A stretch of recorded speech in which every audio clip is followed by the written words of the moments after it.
Hello friend, welcome to my channel. मैं हूं सविता। दोस्तों, आज इस क्लास में हम करेंगे हिंदी के 20 प्रश्न जो कि सुपर टेट एग्ज़ाम के लिए काफ़ी हेल्पफुल होंगे। तो दोस्तों, जैसे आपके सुपर टेट एग्ज़ाम में आपसे 20 प्रश्न पूछे जाते हैं, उसी प्रकार से यहाँ पर भी उसी तरीके से सारे टॉपिक से क्वेश्चन रखे गए हैं। 20 प्रश्न होंगे और आपको देखना है कि आपके 20 में से कितने प्रश्न सही हो रहे हैं। तो चलिए स्टार्ट करते हैं आज की ये क्लास। देखते हैं पहला प्रश्न क्या है। तो दोस्तों, अगर आप चैनल पर नए हैं, अब तक चैनल को सब्सक्राइब नहीं किया है तो ज़रूर कर लीजिएगा। साथ ही बेल आइकन प्रेस करिएगा जिससे आने वाली जो भी क्लासेस हैं उसकी नोटिफिकेशन आपको टाइम से मिल सके। देखिए, पहला प्रश्न है कि निम्नलिखित में से नीरज और नीरुज शब्दों का सही अर्थ भेद क्या है। आपको बताना है कि नीरज का क्या अर्थ होता है और नीरुज का क्या अर्थ होता है। ऑप्शन देखिए, ऑप्शन ए कहता है कमल, रोग रहित, पंकज, पवन, अंबुज, समीप या जलज और भारती। नीरज का अर्थ होता है कमल, यानी कि ऑप्शन ए में दिया गया है, और नीरज का अर्थ होता है रोग रहित। तो यहाँ पर हमारा ऑप्शन ए में नीरज और नीरुज का सही अर्थ भेद दिया गया है, इसलिए हमारा ऑप्शन नंबर ए जो है ये बिल्कुल राइट हो जाएगा। चलते हैं अगला प्रश्न की ओर। देखते हैं दूसरा प्रश्न क्या है कि चपत और चंपत शब्द युग्म का सही अर्थ क्या है। बताइएगा, चपत और चंपत मिस क्या होता है। तो देखिए, चपत मिस तो थप्पड़ होता है, जो कि यहाँ पर हमें ऑप्शन नंबर बी में साफ साफ दिख रहा है, और चंपत मिस होता है गायब। देखिए, यहाँ पर दोनों अर्थ हमें मिल रहे हैं एक ही ऑप्शन में, तो हमारा ऑप्शन नंबर बी बिल्कुल राइट हो जाएगा। अगला प्रश्न देखिए, जो कि है इत्यादि शब्द में कौन सी संधि है।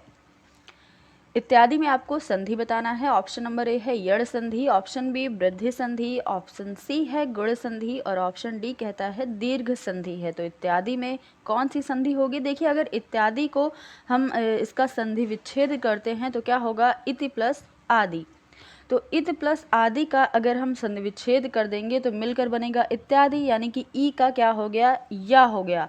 जहाँ पर ई का या हो जाए, ऊ का वाह हो जाए, वहाँ पर क्या होता है, यड़ संधि होती है। इसलिए हमारे यहाँ पर क्या है, यड़ संधि। ऑप्शन नंबर ए बिल्कुल राइट होगा। अगला प्रश्न देखिए, जिसमें पहला पद संख्यावाचक हो और जो किसी समूह विशेष का बोध कराए, उसे क्या कहेंगे। कर्मधारय समास, द्वंद्व समास, अव्ययी भाव समास कहेंगे, या फिर द्विगु समास कहते हैं। बताइएगा, जिस संख्या में, जिस शब्द में पहला पद उसका संख्यावाचक हो और वह जो शब्द है वह किसी समूह का बोध कराए।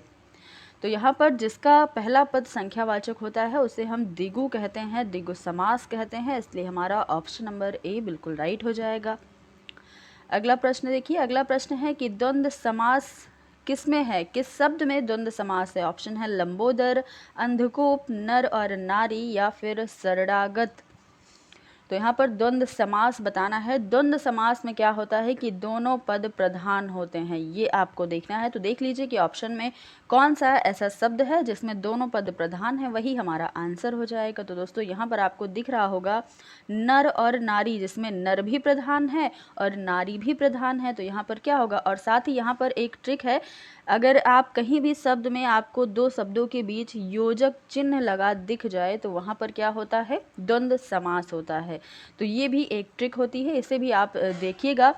तो अगर आपको नहीं पता है कि द्वंद्व समास कहाँ पर होता है तो आप आसानी से उसे पहचान जाएंगे। तो दोस्तों, यहाँ पर क्या होगा, हमारा ऑप्शन नंबर सी बिल्कुल राइट होगा। अगला देखिए, किस रस को रस राज कहा जाता है। बताइए, ऑप्शन ए है श्रृंगार रस, ऑप्शन बी हास्य रस, वीर रस, या फिर शांत रस। कौन सा रस रसराज रस के नाम से जाना जाता है। तो दोस्तों, यहाँ पर श्रृंगार रस जो है इसी को रसराज कहा जाता है, और आपको बताना है इसका स्थायी भाव क्या है। इसका स्थायी भाव जो है वो रति होता है। हास्य रस का स्थायी भाव हास होता है। वीर रस का स्थायी भाव उत्साह होता है, और शांत रस का स्थायी भाव निर्वेद होता है। तो ये सभी रस हैं और आपको इसके स्थायी भाव भी पता चल चुके हैं। तो दोस्तों, यहाँ पर हमारा ऑप्शन नंबर ए राइट है। अगला प्रश्न देखिए कि संचारी भावों की संख्या क्या है। 9 होती है, 33 होती है, 16 होती है, या फिर 99 होती है। तो दोस्तों, संचारी भावों की संख्या 33 मानी गई है, यानी कि ऑप्शन बी बिल्कुल राइट हो जाएगा। अगला प्रश्न है कि जिन छंद में वर्णिक या मात्रिक प्रतिबंध ना हो वहाँ पर कौन सा छंद होगा। उसे हम वणिक छंद कहेंगे, मात्रिक छंद कहेंगे, मुक्तक छंद कहते हैं, या फिर इनमें से कोई नहीं। तो जहाँ पर प्रतिबंध ना हो, अगर कोई भी चीज़, मान लीजिए छंद के अलावा भी अगर आप पर प्रतिबंध नहीं होगा या किसी भी चीज़ पर प्रतिबंध नहीं होगा, तो वो क्या होगा, वो मुक्त होगा। तो यहाँ पर भी बिल्कुल वैसे ही कुछ कॉमन सेंस के अकॉर्डिंग भी हम क्वेश्चन सॉल्व कर सकते हैं। तो देखिए यहाँ पर क्या लिखा है, प्रतिबंध नहीं है, यानी कि क्या है, मुक्त है। तो यहाँ पर मुक्त छंद ही हमारा सही आंसर हो जाएगा। अगला प्रश्न कहता है कि निराला की कविता जूही की कली किसका उदाहरण है। वणिक छंद का है, मात्रिक छंद का है, या फिर मुक्तक छंद का है, या इनमें से कोई नहीं है। तो दोस्तों यहाँ पर जूही की कली जो कविता है, जो कि निराला जी की है, ये कविता मुक्तक छंद का एक उदाहरण है। तो ऑप्शन नंबर सी यहाँ पर राइट होगा। अगला प्रश्न है, स्वतंत्रता का विलोम क्या होगा। परतंत्रता होगा, पराधीनता होगा, परतंत्र होगा, या गुलाम होगा। तो दोस्तों बताइएगा कि स्वतंत्रता का विलोम क्या होता है। देखिए अगर यहाँ पर ये शब्द जो है स्वतंत्रता की जगह स्वतंत्र दिया होता, तब इसका विलोम क्या होता, जो कि इसी ऑप्शन में आपको दिया गया है। देखिए ऑप्शन सी में दिया गया है परतंत्र। अगर स्वतंत्र दिया गया होता तो परतंत्र होता विलोम, लेकिन यहाँ पर स्वतंत्रता दिया गया है, तो क्या होगा, आंसर हमारा परतंत्रता हो जाएगा। हमारा ऑप्शन नंबर ए राइट होगा यहाँ पर। गुलाम का क्या होगा, गुलाम का विलोम आज़ाद होगा। पराधीनता का स्वाधीनता होगा। तो यहाँ पर सारे आपको पता चल चुके हैं। अब हम चलते हैं अगले प्रश्न पर। अगला प्रश्न है कि कनक शब्द का अर्थ समूह क्या है। कौन सा ऐसा ऑप्शन है जहाँ पर कनक शब्द का अर्थ दिया गया है, और सारे ही ऑप्शन जो हैं, एक ऑप्शन के सारे ही जो शब्द हैं वो सारे कनक के अर्थ हैं। बताइएगा। ऑप्शन नंबर ए में वृक्ष, स्वर्ण और धतूरा, बी में है स्वर्ण, धतूरा, गेहूँ, ऑप्शन नंबर सी है स्त्री, पलाश और आभूषण, या फिर कोई नहीं। देखिए यहाँ पर ऑप्शन नंबर बी जो दिया गया है, स्वर्ण, धतूरा और गेहूँ, यही हमारा कनक का अर्थ हो जाता है, यानी कि तीनों ही ये कनक के पर्यायवाची माने जाते हैं। तो ऑप्शन नंबर बी यहाँ पर बिल्कुल राइट होगा।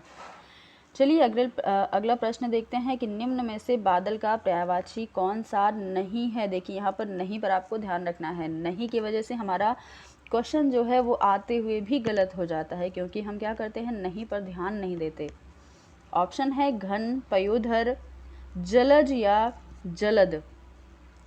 तो आपको बताना है कि बादल का पर्यायवाची कौन सा नहीं है। तो दोस्तों घन, पयोधर और जलद जो है ये बादल के पर्यायवाची होते हैं, लेकिन जलद जो है ये बादल का पर्यायवाची नहीं होता है, ये कमल का पर्यायवाची होता है। तो यहाँ पर नहीं पूछा था, इसलिए ऑप्शन नंबर सी राइट हो जाएगा।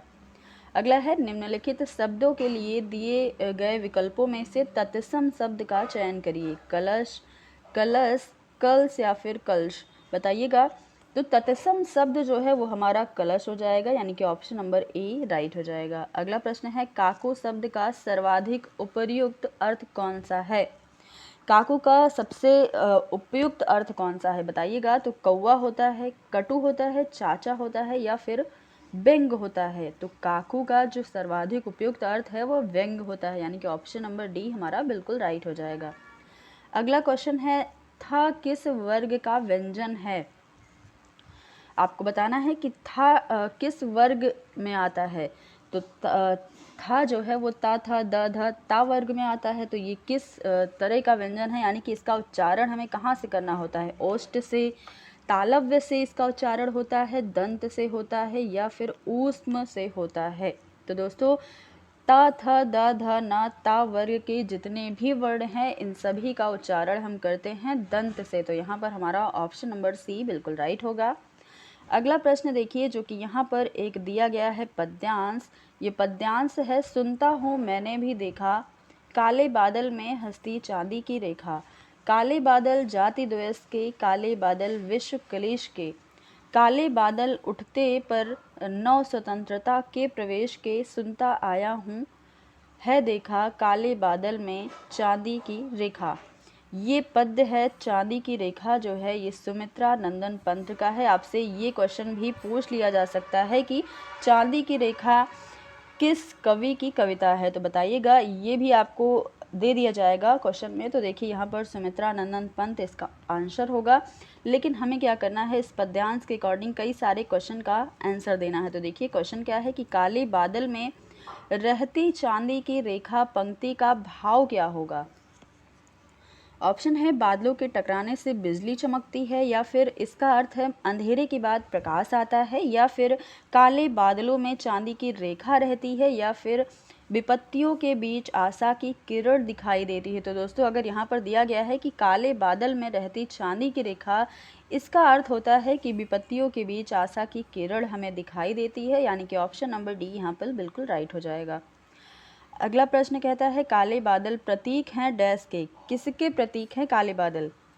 तो यहाँ पर ऑप्शन देखिएगा, तूफान, गर्मी से मुक्ति, जातिगत वैमनस्य, या फिर मानसून द्वारा आने वाली खुशहाली। तो यहाँ पर काले बादल जो हैं ये तूफान के प्रतीक होते हैं, इसलिए हमारा ऑप्शन नंबर बी बिल्कुल राइट होगा।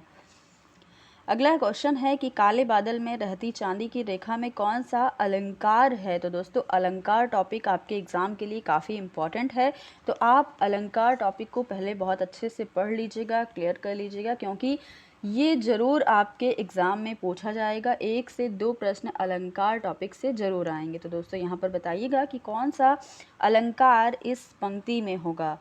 यहाँ पर देखिए उत्प्रेक्षा अलंकार होगा, श्लेष अलंकार होगा, उपमा होगा, या रूपक होगा। तो यहाँ पर हमारा उपमा अलंकार होगा इस पंक्ति में। तो यहाँ पर ऑप्शन नंबर सी क्या है, बिल्कुल राइट है।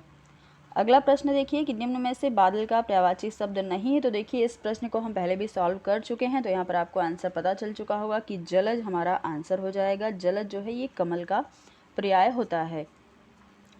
अगला है जो कि लास्ट प्रश्न है। इस क्लास में हम 20 प्रश्न रखे थे, 20 प्रश्न हमको करना था। तो यहाँ पर लास्ट क्वेश्चन देखिए कि एक मुंह दो बात मुहावरे का अर्थ क्या है?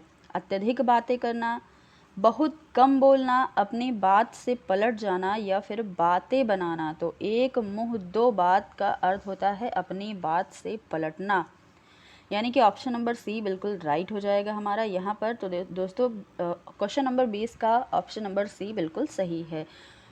तो फ्रेंड ये थी आज की क्लास। आई होप आपको सारे प्रश्न बहुत अच्छे से समझ में आ गए होंगे, और ये सारे प्रश्नों में से आपकी कितने प्रश्न सही हुए हैं ये आपको कमेंट बॉक्स में जल्दी से आंसर करना है। तो दोस्तों फिर मिलेंगे अगली क्लास में कुछ नए टॉपिक के साथ, कुछ नए प्रश्नों के साथ। धन्यवाद।